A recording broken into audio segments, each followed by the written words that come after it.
Sumainyo ang Panginoon. At sumayo rin. Ang mabuting balita ng Panginoon ayon kay San Mateo. Papuri sa iyo, Panginoon. Noong panahong iyon, muling nagsalita si Jesus sa mga punong saserdote at matatanda ng bayan sa pamamagitan ng talinghaga. Sinabi niya, ang paghahari ng Diyos ay katulad nito. Naghandog ng isang piging ang isang hari sa kasal ng kanyang anak na lalaki. Sinugo niya ang kanyang mga alipin upang tawagin ang mga inanyayahan, ngunit ayaw nilang dumalo. Muli siyang nagsugo ng iba mga alipin at kanyang pinagbilinan. Sabihin ninyo sa mga inanyayahan na naihanda ko na ang aking piging. Napatay na ang aking mga baka at mga pinatabang guya, at handa na ang lahat ng bagay. Hali kayo sa piging. Ngunit hindi ito pinansin ng mga inanyayahan. Humayo sila sa kani-kanilang lakad, ang isa'y sa kanyang bukid, at sa kanyang pangangalakal naman ng isa. Sinunggaban naman ng iba ang mga alipin, hinamak at pinatay. Galit na galit ang hari. Pinaparoon niya ang kanyang mga kawal, ipinapuksa ang mga mamamatay taong iyon at ipinasunog ang kanilang lungsod. Sinabi niya sa kanyang mga alipin, nakahanda na ang piging, ngunit hindi karapat-dapat ang mga inanyayahan. Kaya't pumunta kayo sa mga lansangang matao at inyong anyayahan sa kasalan ang lahat ng makita ninyo. Lumabas nga sa mga pangunahing lansangan ang mga alipin at isinama ang lahat ng natagpuan, masama't mabuti, anupat na puno ng mga panauhin ang bulwagang pangkasalan. Pumasok ang hari upang tingnan ang mga panauhin at nakita niya roon ang isang taong hindi nakadamit pangkasalan. Kaibigan, bakit ka pumasok dito? Nang hindi nakadamit pangkasalan, tanong niya. Hindi nakaimik ang tao, kaya't sinabi ng hari sa mga katulong, gapusin ninyo ang kanyang kamay at paa at itapon siya sa kadiliman sa labas. Dooy mananangis siya at magngangalit ang kanyang ngipin. Sapagkat marami ang tinatawag, ngunit kakaunti ang nahihirang. Ang mabuting balita ng Panginoon. Pinupuri ka namin, Panginoong Hesukristo. Isang mapagpalang araw po ng linggo sa inyong lahat. Noong nakalipas na linggo, ika-27 linggo, ay binigyan tayo ng isang talinghaga din patungkol sa paghahari ng Diyos. Naalala pa ba kung ano yung talinghaga?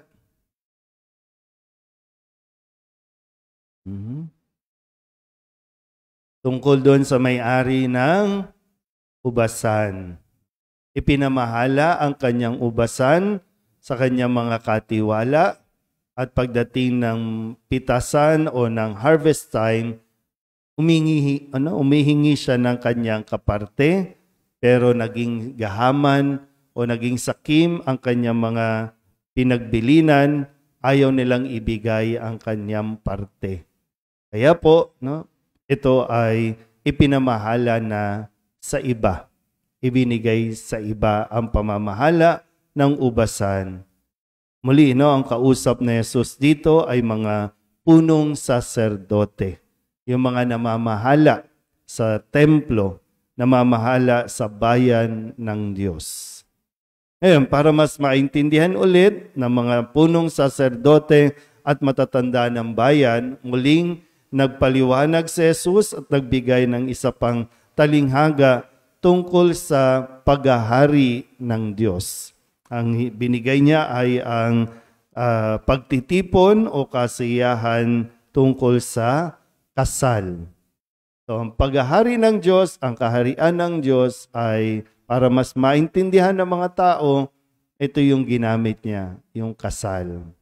Pag sa kasal, naghahanda yan. No? Pero dito, sabi nga, yung ama, no? Yung ama ang naghanda para sa kanyang anak na lalaki. Gusto niya maging espesyal ang kasalang ito para sa kanyang anak. Kaya siya din mismo, para bang bukod sa pagiging ama, siya na yung wedding coordinator. No? Talagang gusto niya ma-organize lahat. Gusto niya ibigay yung talagang kasiyahan sa kanyang anak na lalaki na ikakasal. Pero sa kanyang disappointment, meron siyang mga preferred, no? Number one choice niya na imbitahan. Kasi kung ikakasal, gusto niyang ibahagi yung kaligayahang ito sa mga taong malapit sa kanya. May inanyayahan na mga karapat-dapat na sila ay makasalo sa piging ng kanyang anak. Pero ito ay tinanggihan. Kaya, no, nung tanggihan ito, inimbitahan niya ang iba pa.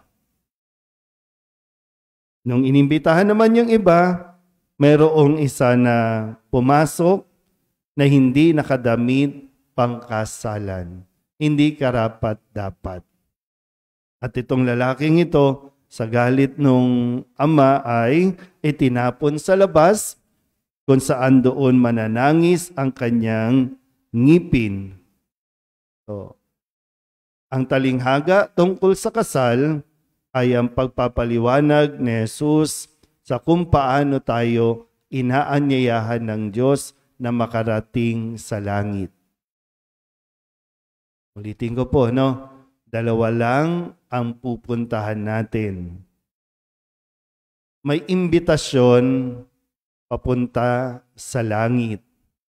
Malinaw po ba? Walang imbitasyon papunta sa impyerno. Naintindihan? Ang imbitasyon lagi papunta sa langit. Hindi tayo iniimbitahan mapunta sa impyerno. So, paano napupunta sa impyerno? Desisyon ng tao pumunta sa impyerno. Kapag tinanggihan niya ang langit, automatic impyerno. Yan. Walang effort, no? Ito, para ba sinasabi, ang Diyos gumagawa ng effort. Gumagawa ng kanyang lahat, no, ng initiative para lamang maging kaaya-aya yung imbitasyon na ito at magustuhan sana ng mga tao. Ang pagpunta natin sa misa, ito, naririnig ninyo, no? Imbitasyon ito. Lagi yan, no? Sa pagdalo natin sa misa, inaanyayahan tayo ng Diyos. Ipinaparating pa lang, messenger pa lang yung naririnig natin. Ito na naman tayo. Gusto nyo bang pumunta ng langit? Oh. Gusto nyo na ba? Oh, see? Ayaw naman natin. Kagaya ng mga unang inimbitahan. May mga dahilan. No? May kanya-kanya silang lakad. Huwag muna, ayoko muna. So, hindi natin nakikita, espesyal ang imbitasyon na ito.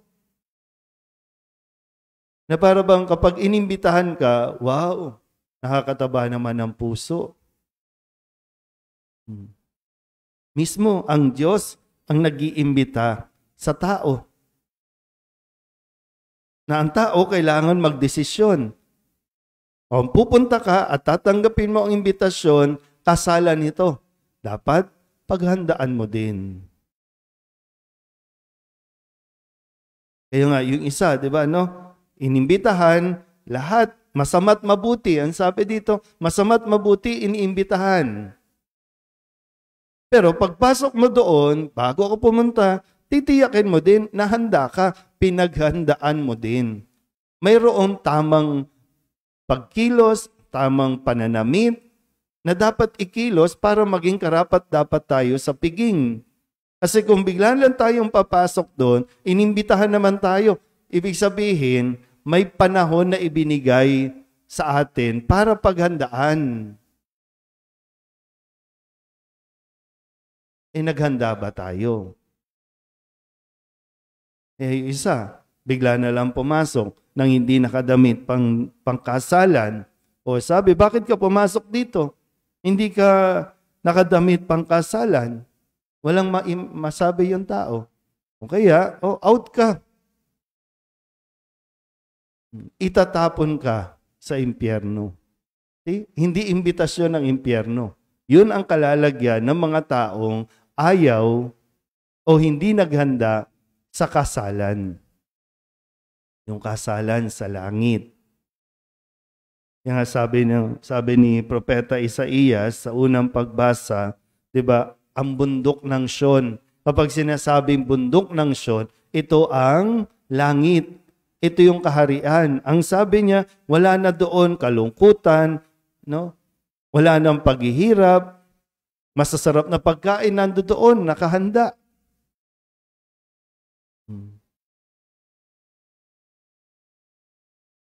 Ganyan, tinanong ko, gusto niyo na ba? Ayaw pa. O pues, kung ayaw pa, huwag kang magreklamo. Magugutom ka pa dito, mamomblema ka pa, haharapin mo pa mga kung ano-ano mga pagsubok, kasi ayaw mo pa eh. Huwag kang magreklamo.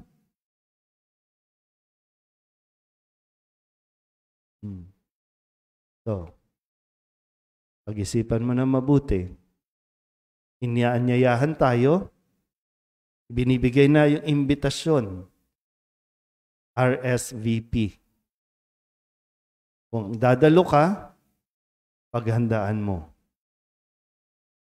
Hindi pwedeng gate crusher lang. Hindi pwedeng makikikain ka lang nang wala kang effort. Ang tawag natin doon, makapal. Sa salita natin ngayon, hindi mo pwedeng imekos-mekos lang ito. Yung mahirap, minsan sa atin, pag linggo, yan, lagi may paanyaya. Linggo ngayon, magsimba kayo, linggo ngayon. Kasi sinasanay na nga tayo na pagdating doon sa langit, ganito. May iyahandog, ang naghahandog, siya rin yung handog. O paano tayo masasanay? Inahanda na, sinasanay na tayo.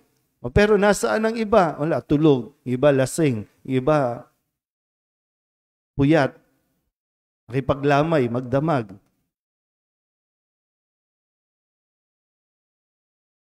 Tapos, di ba, minsan, ayaw magsimba. Kapag nasa kabaong na, ipipilit kang ipasok ng simbahan. Ayaw mo nga magsimba nung buhay ka pa, di ba?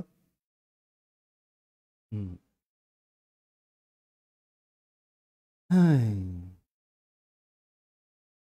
Pero hindi natatapos ang imbitasyon ito ng Diyos. Nandyan lagi. Naghihintay sa mga taong tatanggap. Muli, tatanggapin nating imbitasyon na dumalo sa kasalan doon sa langit. Ihanda natin na mabuti ang ating mga sarili. Amen?